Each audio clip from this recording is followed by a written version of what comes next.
This channel does not promote any violent, harmful, or illegal activities. All content provided by this channel is meant for an educational purpose only. বাহ, এবার হয়েছে স্বাদ। হ্যাঁ, অপূর্ব স্বাদ। MDH এর চাঙ্কি চাট মশলা, জীবনে আসল স্বাদ জাগলো। আসল মশলা yes MDH।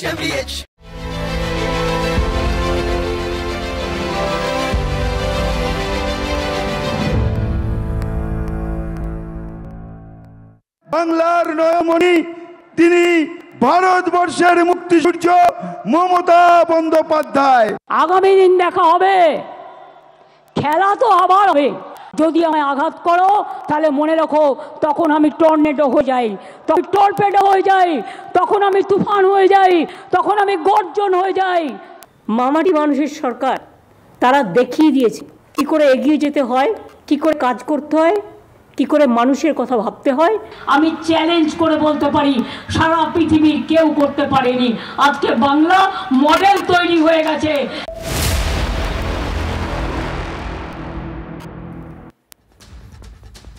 সত্যি মডেলই বটে। খাটিয়াই এখন অ্যাম্বুলেন্স, খাটিয়া অ্যাম্বুলেন্স, এটাও একটা মডেল। আমরা বলছি একটা দুটো নয়, একের পর এক এই রকম ছবি আপনাদের আমরা দেখাচ্ছি, ভবিষ্যতেও দেখাবো। গতকালই আমরা দেখিয়েছিলাম মুর্শিদাবাদের এলাহাবাদ গ্রামের ছবি। এই যে আপনারা দেখছেন রাস্তাটা খুব অসুবিধা আমাদের এখান থেকে। এই যে রোগী গালা হচ্ছে, তো এই ঘাড়ে করে নিয়ে যাওয়াটা, এই যে রাস্তাটাই হতো তাহলে আমাদের কিন্তু কমপ্লিট হয়ে যেত, এই গাড়ি চলে যেত। গতকালই আরও একটি ছবি সোশ্যাল মিডিয়ায় ভাইরাল হয়ে গিয়েছিল।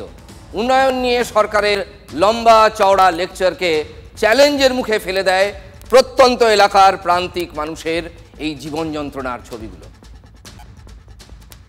মালদার হবিবপুর ব্লকের শ্রীরামপুর গ্রাম পঞ্চায়েতের রঞ্জিতপুর গ্রামের আদিবাসী বৃদ্ধা, নাম তাঁর রানী সোরেন। 70 বছরের রানী সোরেন মঙ্গলবার ডায়রিয়ায় আক্রান্ত হন। প্রায় 2 কিলোমিটার রাস্তা বেহাল, তাই গ্রামে কোনো গাড়ি আসতে পারে না।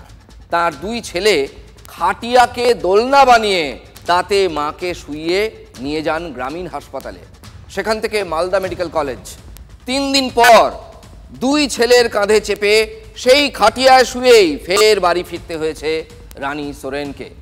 এই পথ যদি না শেষ হয় তবে কেমন হবে তুমি বলো তো সরকার, তুমি বলো তো প্রশাসন। আপনাদের একটু জানতে হবে, হবিবপুর ব্লক কার বিজেপি শাসিত পঞ্চায়েত সমিতি, ওখানকার এমএলএ কে বিজেপির এমএলএ, ওখানকার সাংসদকে বিজেপির সাংসদ। তাহলে সবই যখন বিজেপি, তখন ওই রাস্তাটা কেন হয়নি? বাংলার মানুষ, ওই গ্রামের মানুষ প্রশ্ন করবেন না? এগিয়ে বাংলার সরকার, তার নজির বাংলায় কেন্দ্রীয় প্রকল্প আছে প্রধানমন্ত্রী গ্রাম সড়ক যোজনা, কিন্তু প্রধানমন্ত্রী গ্রাম সড়ক যোজনায় গ্রামের কাঁচা রাস্তা পাকা হওয়ার কথা, কিন্তু কেন্দ্রীয় কোনো প্রকল্প, শুধু প্রধানমন্ত্রী গ্রাম সড়ক যোজনা নয়, কেন্দ্রীয় কোনো প্রকল্প আমাদের এখানে এক্সিকিউশন হচ্ছে না। যদি আপনারা না পারেন, আমাদের সরকারের গোচরে যখন এসছে বাংলার মুখ্যমন্ত্রী পথশ্রী প্রকল্পে সারা বাংলাকে রাস্তা দিয়ে যেরকম মুড়ে দিতে পেরেছেন, সেরকম এই রাস্তা দিয়েও যেরকম গোচরে এসছে, শুধু সময়ের অপেক্ষা। আপনারা লক্ষ্য রাখবেন, এই রাস্তাটাও আবার পথশ্রীর অধীনে এসে এই রাস্তাও আগামী দিনে কাজ হবে। ডিএম স্যারের কাছে অ্যাপ্লিকেশন করেছি রাস্তার জন্য, আজ অবধি আমরা কোনো রিপ্লাই পাইনি ওটা। পঞ্চায়েতের তৃণমূল সদস্যের স্বামী বলছেন জেলা শাসকের কাছে আবেদন করেছিলেন, কিন্তু জেলা তৃণমূলের মুখপাত্র আশিস কুণ্ডু বোঝাতে চাইলেন তারা কিছুই জানতেন না। এখন জেনেছেন এবার নাকি রাস্তা হবেই। বিজেপি এমএলএ গোপাল সাহার উক্তিও আপনাদের শোনালাম। সরকারি খাটিয়ায় উপরে উঠে গেছে আর রাস্তা আপনার এই সরকারি খাটিয়ায় উঠে গেছে। বলহরি বলহল হরিবল বলতে বলতে নিয়ে যাবো। এবার 26-এ নিয়ে গিয়ে একদম রাজনৈতিক অন্তর্জলি যাত্রা হবে এই সরকারের। সুকান্ত মজুমদারের কথাতেও সেই ভোটাঙ্ক। এদিকে আজ আবার রানী সোরেনের অবস্থা খারাপ হয়ে গিয়েছিল, আবার ভরসা সেই খাটিয়া অ্যাম্বুলেন্স। অবস্থার জন্য আজকে আবার হসপিটাল নিয়ে যাওয়া হলো। তো বাড়ি থেকে প্রায় 1 কিলোমিটার রাস্তা তাকে খাটিয়াতে করে নিয়ে আসা হয়েছে। এই রাস্তার এমন পরিস্থিতি কাউকে জানিয়েছেন? এই রাস্তার পরিস্থিতি আমরা আমাদের মেম্বার, পঞ্চায়েত প্রধান, বিডিও জানানো হয়েছে। ওদেরকে জানানোর পরে আমাদেরকে কোনো রেসপন্স দেওয়া হয়নি। আমাদের যে রাস্তার পরিমাণ 3 কিলোমিটার, 3 কিলোমিটার রাস্তা আমাদের পঞ্চায়েতের দ্বারা করা কোনো মতেই সম্ভব না। পঞ্চায়েত কার দখলে? এখন আমাদের এলাকায় আমাদের গ্রাম পঞ্চায়েত টিএমসি, আমাদের অঞ্চলের প্রধান হচ্ছে টিএমসি থেকে।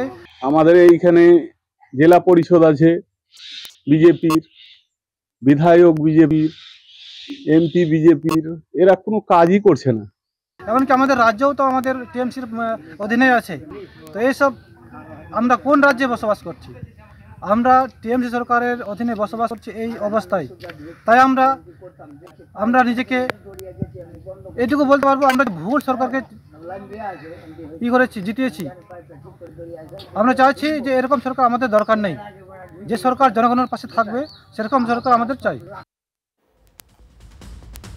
অসুস্থ রানী সোরেনকে কাঁধে করে নিয়ে গেলেন জেলা পরিষদের বিজেপি সদস্য তারাশঙ্কর রায়।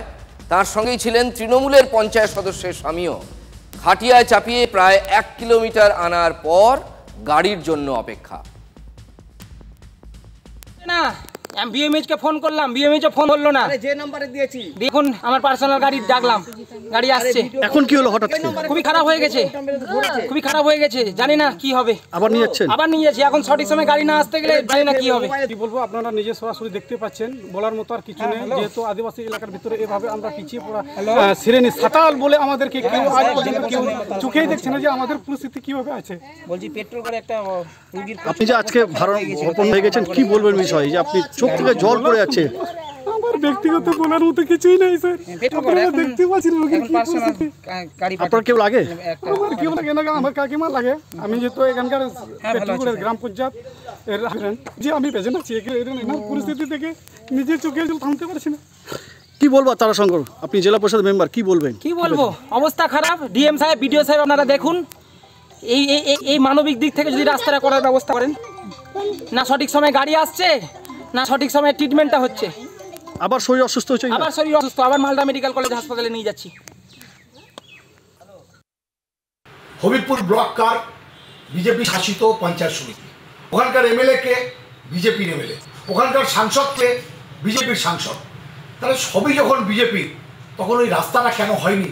বারবার করে আমরা বিজেপির প্রতীকে জিতা বলে আমাদের এলাকার জন্য কোন রকম কাজ করছে না এখানকার তৃণমূল পরিচালিত রাজ্য সরকার। আমি তো ডিএর কাছে আবেদন করছি, ওরা যদি কাজ না করে আমি তাহলে কি করব?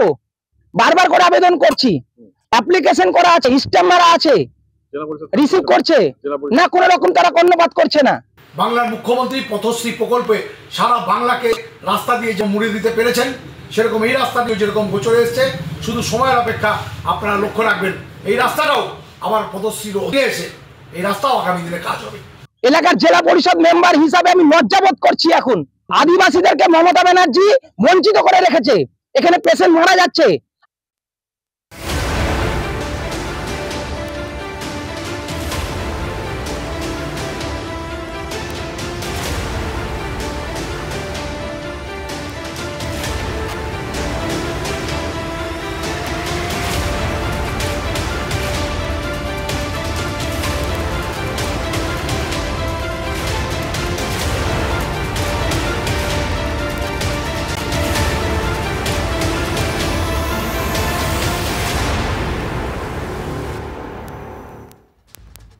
বাংলা ভাষা নিয়ে বাঙালির আবেগ বলুন, বাঙালির জাত্যাভিমান বলুন, উস্কে দিতে চাইছে তৃণমূল। তোলপাড় ফেলার চেষ্টা করছে গোটা রাজ্য জুড়ে এ রাজ্যের শাসক দল বাংলাকে নিয়ে বা ভাষা নিয়ে। ভাষা আন্দোলনের ডাক দিয়েছেন মুখ্যমন্ত্রী, কিন্তু বাংলা ভাষা শেখার আঁতুর ঘরেই অবিরাম অধঃপতন। বাংলা মাধ্যমের সরকার প্রাথমিক স্কুলগুলির দুর্দশা লুকোনোর কোনো উপায় নেই। সে খবর কি তৃণমূলের সরকার আদৌ রাখে?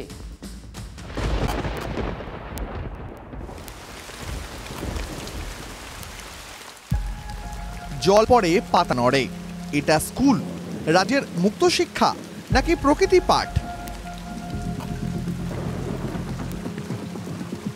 হতাশে বসিয়া তাই চেয়ে থাকি বাইরে, সারাদিন ঘন ঘটা কালো মেঘ আকাশে, ভিজে ভিজে পৃথিবীর মুখখানা ফ্যাকাশে।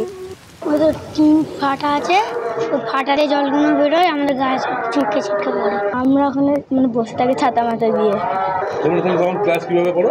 একটু সরে যেতে হয় এখানটা দিয়ে, ক্লাস ভালো করে করতে পারি। কেউ কি বলল এই জল ভালো লাগে? যে ক্লাস ঘরে মাথার ওপর ছাতা না ধরলে ভিজতে হয় সেখানে পড়া হয়? শুধু তো বৃষ্টি নয়, যে ঘরে ক্লাস চলে সেখানেই মিড ডে মিলের রান্না। এক উঠোন এক ঘর হলে যা হয়। এই চাল থেকে পড়ে ক্লাসে অসুবিধা হয়।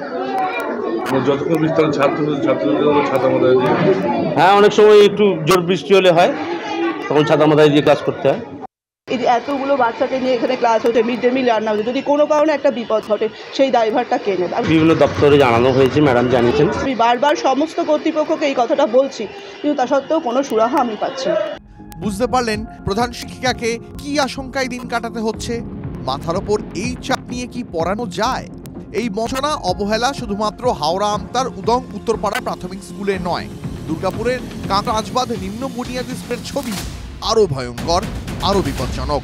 দেওয়াল সিলিং থেকে যখন তখন খসে পড়ে প্লাস্টার, যতক্ষণ ক্লাস ততক্ষণ ছুটি। মাঝে মাঝে এই যে বৃষ্টির অবস্থা দেখছেন, মানে কিছুদিন ধরেই বৃষ্টি চলছে, বৃষ্টির জল যে চুইয়ে মানে বিভিন্ন জায়গায় পড়ছে, তাতে কিছুটা আতঙ্কগ্রস্ত। তারপর এই যে ফাটলগুলো দেখছেন, এতে পাশে সাপের উপদ্রব রয়েছে। ক্লাস করতে করতে ভয় তো লাগেই। আমরা প্রশাসনের সব স্তরে জানিয়েছি আর আশ্বাস দিয়েছেন যে 2025 সালের মধ্যেই নতুন বিল্ডিং হবে। মন্দের ভালো কাঁকসার প্রাথমিক স্কুল তাও নতুন ভবনের সরকারি আশ্বাস পেয়েছে, কিন্তু আমতার স্কুল তো কোনো আশ্বাস বাক্যই পায়নি। কেন? এখানে যারা এসআই অফিসার আছেন উনি তৃণমূলের তাবেদারি করছেন, যারা আমরা বিরোধী দল করি সেই স্কুলগুলোকে টার্গেট করে কোনো উন্নয়নের জন্য টাকা দিচ্ছে না। স্কুলেও কি তাহলে রাজনীতির আমরা ওরা? দুদিন আগেই রাজস্থানের ঝালওয়ারে ক্লাস চলাকালীন হুড়মুড়িয়ে ভেঙে পড়েছিল স্কুল বাড়ি, 4 পড়ুয়ার মৃত্যু হয়, ধ্বংসস্তূপের নিচে আটকে পড়ে 30টি ছোট প্রাণ। সেটাও প্রাথমিক স্কুল। রাজ্য প্রশাসনের চোখ কি খুলবে না, নাকি প্রাথমিক শিক্ষা ব্যবস্থাকে লাটে তুলতেই এই নিষ্পৃহতা?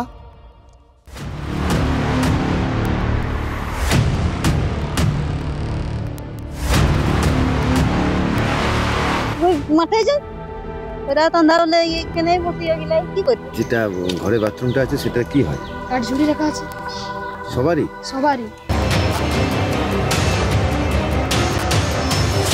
কি করবে গো, হলে কি করবে? গরিব মানুষ তো এটাই তো রোগ।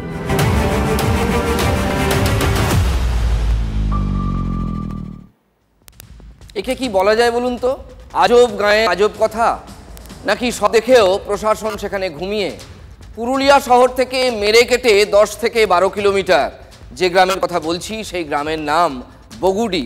সেখানে ঘরে ঘরে শৌচাগার বা শৌচালয় রয়েছে। নির্মল গ্রামের তকমাও পেয়ে গেছে এই গ্রাম, অথচ কেউ সেই শৌচাগার ব্যবহার করেন না। তাহলে নির্মল গ্রাম শুধুই খাতায় কলমে?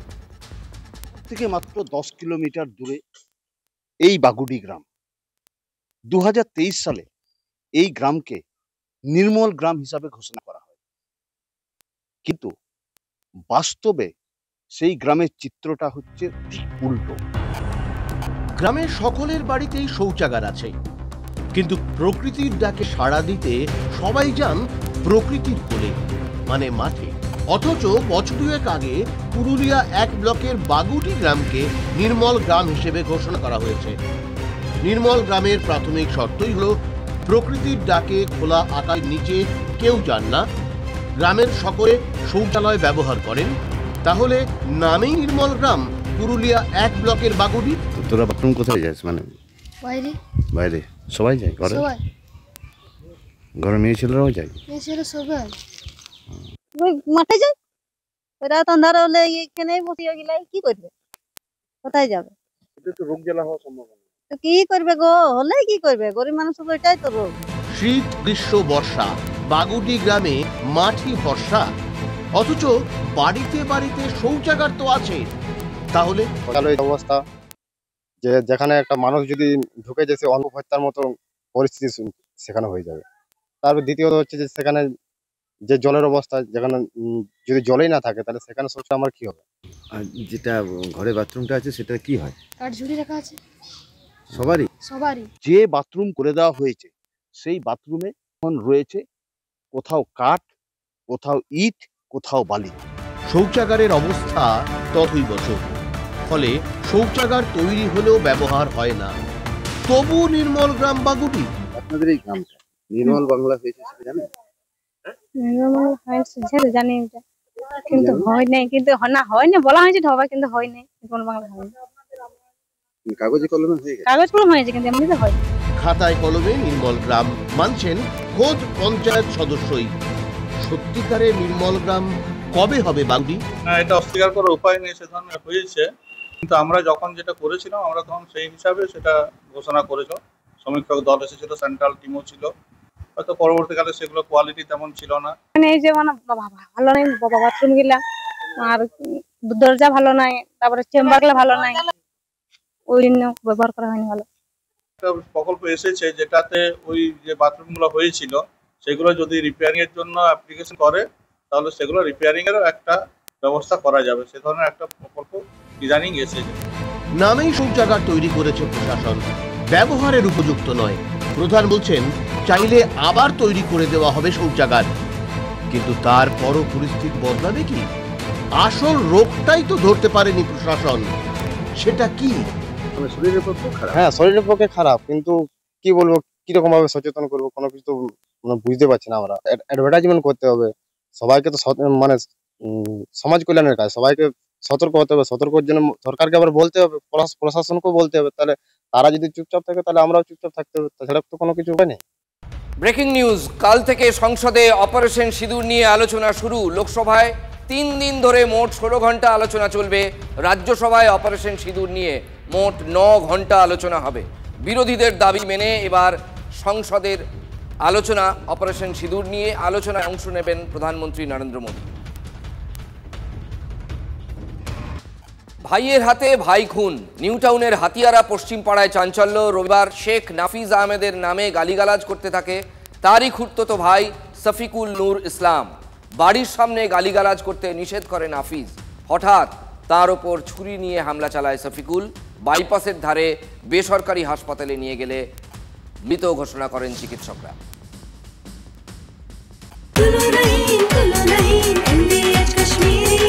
আরে কম দে কিন্তু খাঁটি দে, MDH কাশ্মীরি লাল লঙ্কার গুঁড়ো। MDH